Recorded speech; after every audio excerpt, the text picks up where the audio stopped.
Hey there, I am Christopher. Today, I'm looking at wealthy people who got mauled by dangerous animals, from a hunter whose overconfidence was crushed in seconds by an elephant, to a man whose own lion turned on him on the most important morning of his life. But first, we start with a family who sailed straight into shark-infested waters because the man in charge refused to turn back.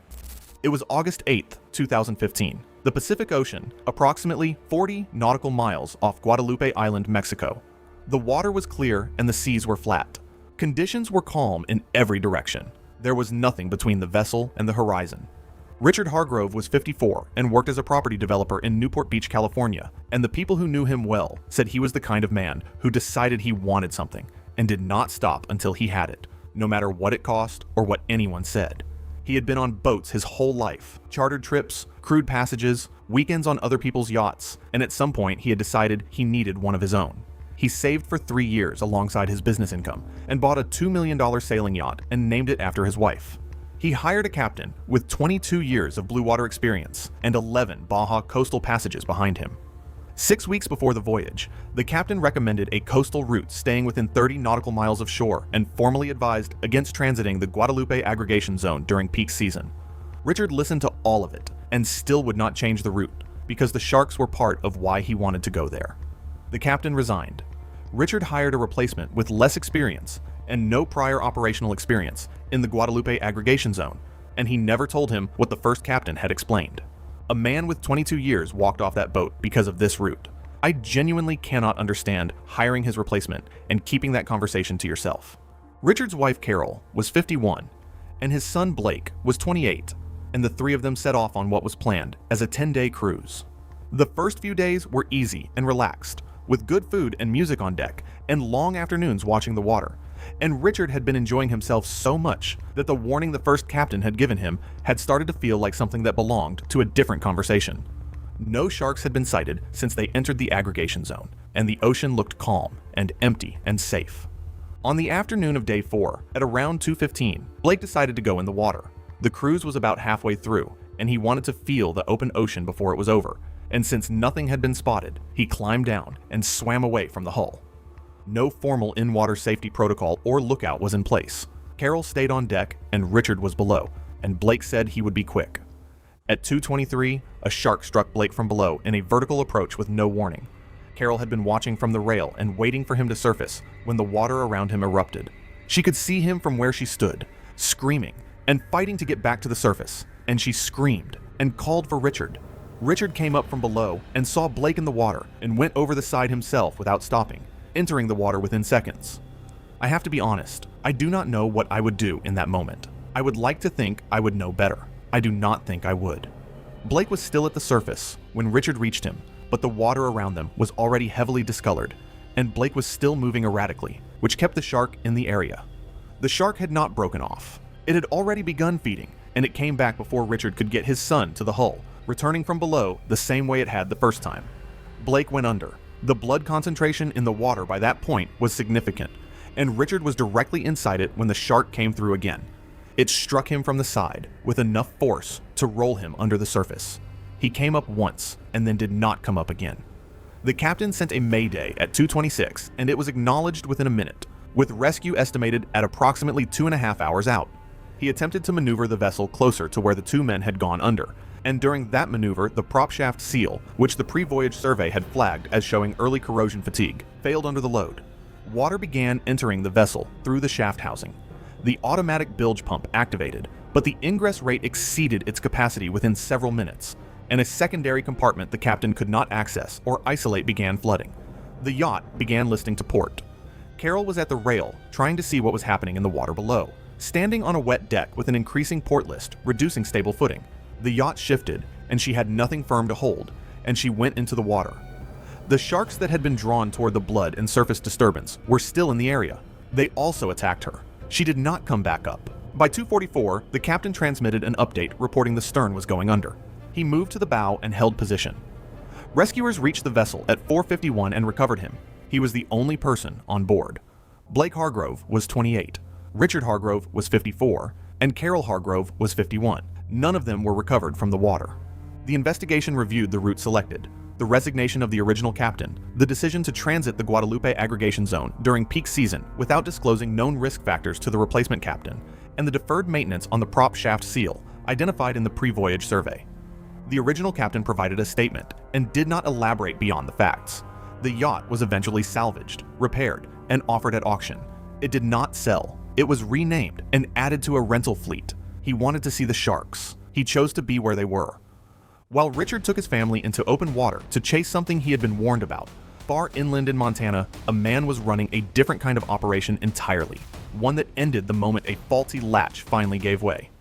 It was March 14th, 2018, on a 340-acre private compound outside Missoula, cold and still in the early morning, the kind of quiet that comes from being far enough from everything that no outside sound reaches the property. Dale Crawford was 54 and had built a technology infrastructure company in Seattle into something large enough that a European consortium had spent 3 years trying to buy it, with a final investor meeting scheduled for that morning. He had moved to the Montana compound a few years earlier after regulatory scrutiny around his business. The property included multiple outbuildings, one of which had been constructed without permits and was not accurately listed in property records. That outbuilding housed a 5-year-old male lion named Aries. On paper, the animal was owned by a licensed exotic exhibitor, leasing space on the property under the Animal Welfare Act. In practice, Crawford had sourced the animal through brokers and made decisions about its care. The arrangement had not been recently inspected and did not meet proper separation standards. The caretaker, Roy Morrow, had reported for weeks that the enclosure latch was degrading and misaligned, weakened further by repeated pressure from the animal. 11 days before the meeting, a replacement part was ordered. In the meantime, a secondary chain and a consumer padlock were added. No additional restrictions were put in place around the enclosure. I want to be fair. I understand that people convince themselves things are handled. This was not handled. The meeting began at 10 a.m., with participants both on-site and remote. Catering activity in the main house carried noise and food sent outward. The lion returned to the weakened latch point, applied force, and the primary latch failed. The chain held briefly before the padlock housing fractured. The gate opened. The enclosure sat about 80 meters from the main house. The lion reached the structure in under a minute and entered through a service corridor door left open for catering. Inside, it moved toward the source of sound and activity, pausing briefly at the meeting room entrance before entering. It focused on movement, reached Dale Crawford, and took him to the ground before anyone could respond. The attack was rapid and forceful. One attendee attempting to exit was seriously injured, while another escaped through a side door. Remote participants witnessed the entry before the feed cut. Roy Morrow, already nearby due to repeated checks, saw the animal move toward the house and retrieved a dart rifle. He reached the scene within minutes. Emergency services had been called, but rural response time exceeded 30 minutes. A first dart slowed the animal, and a second was required. Full immobilization took additional time. Crawford was pronounced dead at the scene. The injured attendee was airlifted to hospital. The investigation cited violations of the Animal Welfare Act and related statutes. The unlicensed structure and prior maintenance reports were noted. A civil case followed. The acquisition collapsed under a morality clause, and the animal was later transferred to an accredited sanctuary. Dale was running a $2 million acquisition meeting 80 meters from an unsecured lion. Deep in the Gabon rainforest, a retired engineer was having a quieter argument with the one man paid to keep him alive, and winning it all the way to the curve in the trail. It was October 24th, 2014, in the Avindo Basin Rainforest concession in Gabon, where the canopy blocked most direct light, and dense Marantaceae undergrowth reduced visibility to only a few meters along narrow trails. Raymond Kowalski was 71 and had retired from a long career as a civil engineer in Fresno, California, with enough money saved to spend the rest of his life doing the thing he had always made time for. He had been hunting across Africa for decades and had 3 volumes of detailed journals to show for it: elephant in Zimbabwe and Tanzania, lion in Zambia, rhino in the era before the ban made that impossible. The concession was licensed, and the hunt was led by professional hunter Etienne Bro, who carried a .458 lot. Kowalski chose a 12-gauge shotgun with slugs instead of the recommended rifle caliber. They moved single file along an elephant trail, with vegetation on both sides limiting movement and sightlines.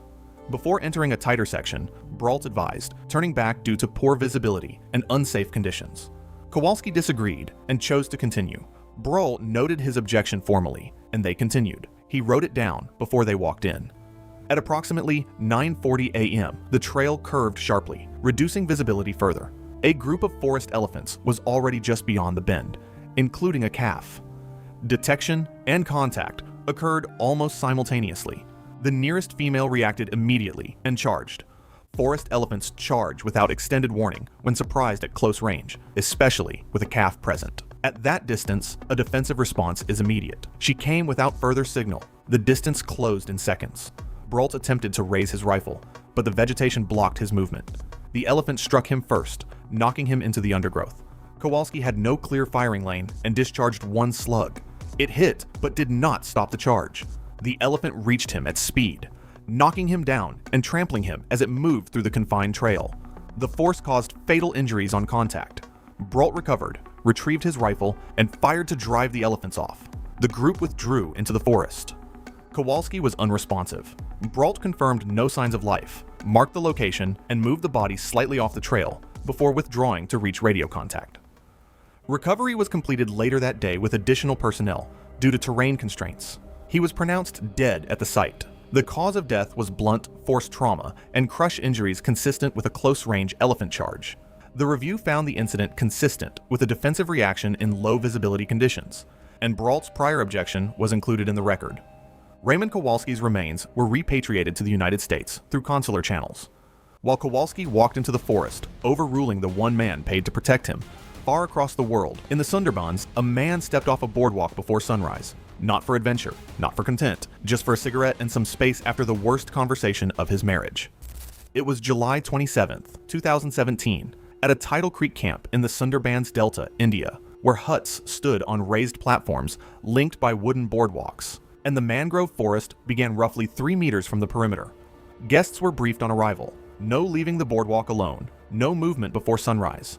Martin Ellsworth was 58 and worked as a commercial property developer in Bristol. He and his wife Caroline had been drifting for years, the marriage reduced to routine and distance. She had proposed the trip in an attempt to repair things. He had agreed after initial resistance, and they cleared a week to travel together. They were 4 days into the stay, with a small group, and the trip had not shifted the dynamic between them. The tension had followed them into the camp. In the early hours of July 27th, before dawn, Caroline looked at Martin's phone and found messages from his personal assistant. The exchange was clear enough. The argument that followed stayed quiet, contained within the hut while others slept. Martin did not deny it directly. The conversation ended without resolution. She brought him to the Sundarbans to save her marriage. "I want you to hold on to that before we go any further."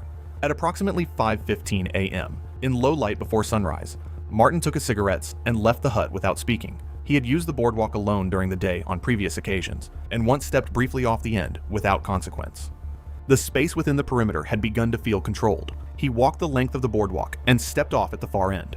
Beyond it, the ground shifted to tidal mud, interlaced with mangrove roots. Visibility dropped within a few steps. Sound was dampened by the density of the vegetation. He moved several meters into the margin at the tree line. Bengal tigers in the Sundarbans use these root systems as movement corridors, holding position close to the boundary between open ground and forest. A tiger was already there, within close range before Martin entered the space. The encounter was not pursuit, it was overlap. The strike came from the left, fast and without warning. Contact was made at the neck and upper shoulder, and the force carried him into the roots. The tiger repositioned him further into the tree line and dragged him several meters toward cover before disengaging. Guests in nearby huts heard a single heavy impact, a brief disturbance in the roots, and then silence. Torches came on. People moved to the edge of the boardwalk, but did not enter the tree line. By then, the tiger had already withdrawn into the mangroves. Rangers were contacted, and a recovery team entered after first light, once the area was assessed for movement. Martin was located approximately 6 to 8 meters inside the tree line, near a dense root cluster. The injuries were non-survivable at the point of contact. His body was transported to the nearest ranger station, where Caroline identified him. The post-incident review confirmed he had left the boardwalk before sunrise against explicit instruction. The presence of the tiger at that location was consistent with normal movement patterns along the creek edge. No action was taken against the animal. The camp boundary ended at the boardwalk. He moved beyond it. Martin stepped 3 meters past the end of a boardwalk, into the dark. Deep in the Romanian Carpathians, a photographer was doing something slower and more deliberate, feeding a bear toward his camp, one deposit at a time, and calling it a method. It was September 3rd, 2016, in the western Carpathian mountains of Romania. a continuous stretch of beech forest running roughly 40 kilometers in every direction from the NGO research camp. High brown bear density, no fencing, no perimeter lighting, and the nearest ranger station, several hours away, by road. Stefan Varga was 39 and had left a private equity partnership in Budapest with enough money to pursue wildlife photography independently. He had applied 3 times to the NGO carnivore program before being accepted, and a substantial donation around the time of the 3rd application likely helped. He arrived with high-end equipment and a working method he was not prepared to adjust. Lena Brandt was 33, a graphic designer from Leipzig who had joined him for the final 10 days. She had no field background. On her 2nd day, she asked a technician about bear spray. The technician recommended it. Varga rejected the suggestion and described deterrence as a false dependency that compromised the authenticity of his work. The spray stayed in the vehicle. She asked the right question on day 2. A trained technician backed her up. Varga overruled both of them. I keep thinking about what that conversation felt like for her.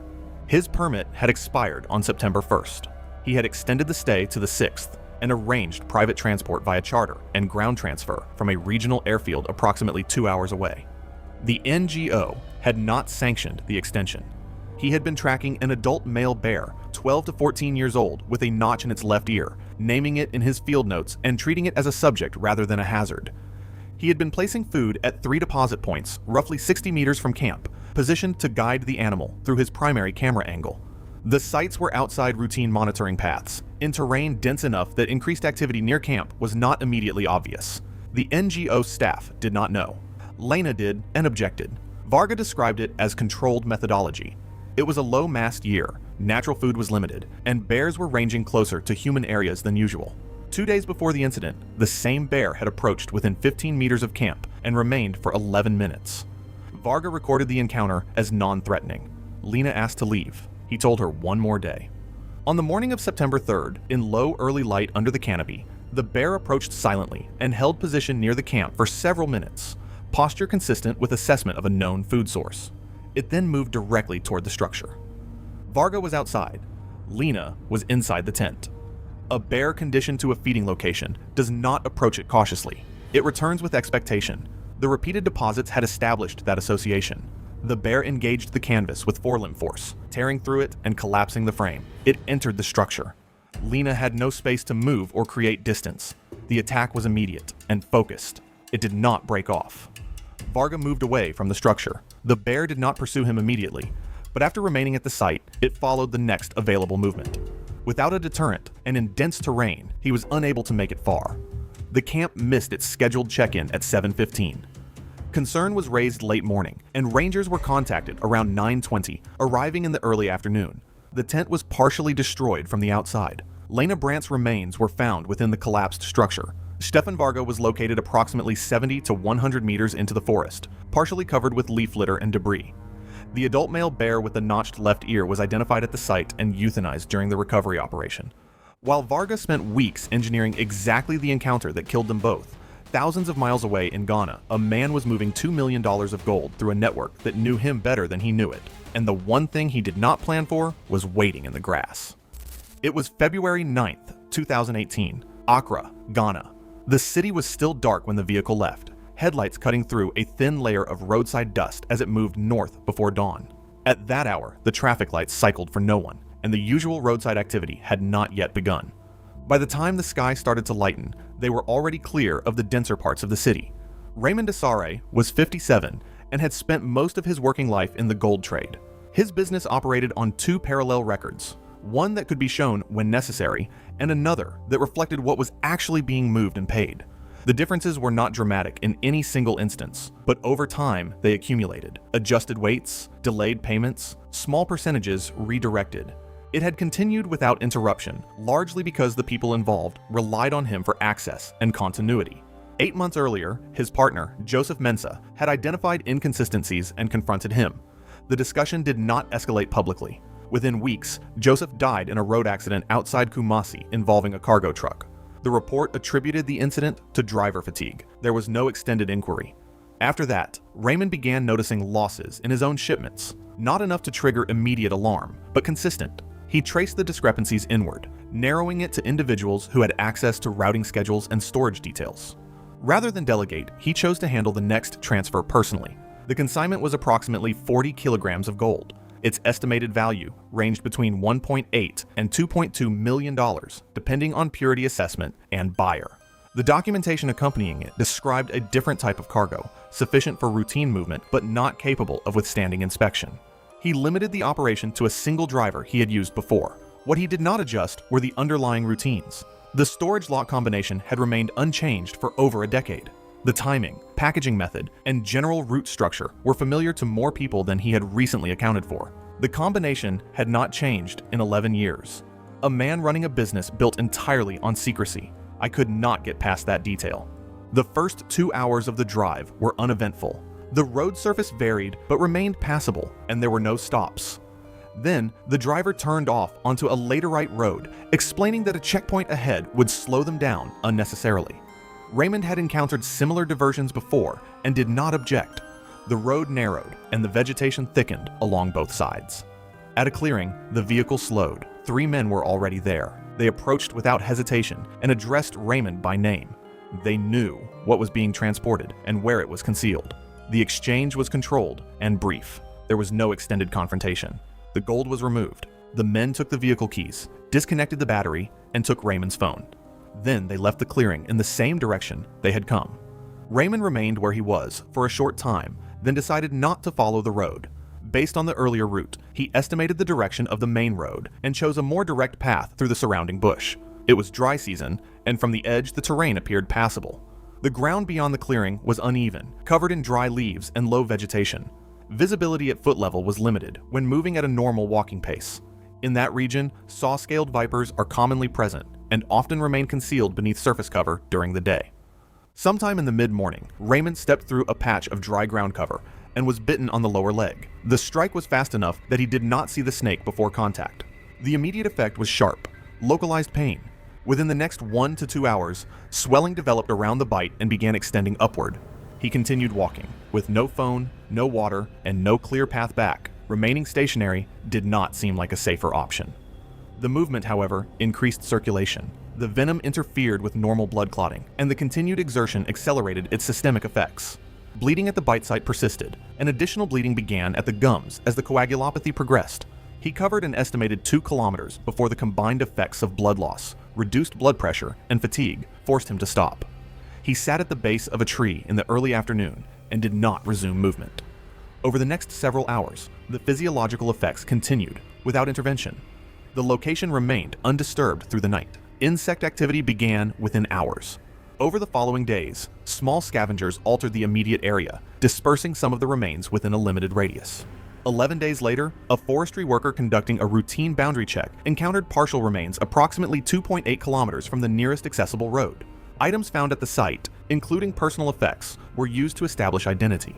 The scene assessment noted indicators consistent with snake envenomation, with post-bite exertion identified as a contributing factor.